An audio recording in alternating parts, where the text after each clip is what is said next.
Dans l'exercice 15, donc on a 4 fonctions et on doit dire si c'est des fonctions affines ou non.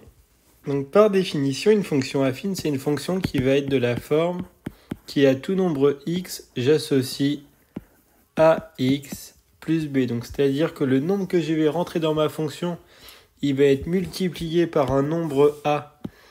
Le nombre a, c'est ce qu'on appelle le coefficient directeur.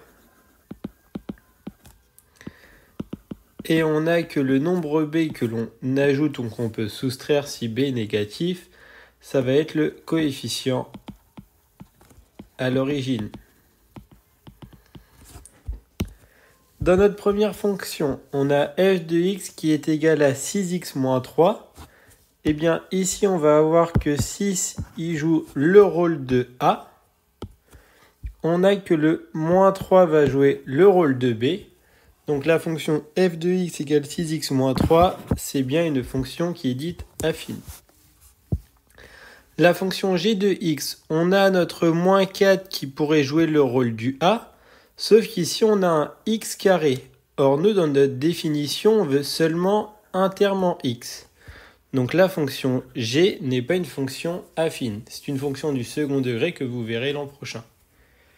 Ensuite, pour le petit c, on a la fonction h de x qui est égale à 1 sur x plus 7.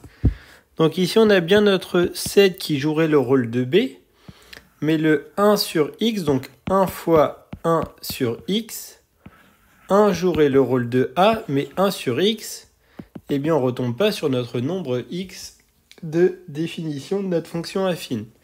Donc la fonction c, ce n'est pas une fonction affine. Le 1 sur x, c'est la fonction inverse qui, pareil, vous verrez au lycée. Et enfin, notre fonction d, k de x égale à x2 moins 5.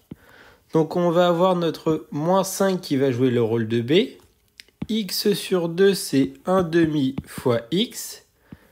Donc 1 demi va jouer le rôle de a. Et bien ici, on a bien une fonction qui est dite affine.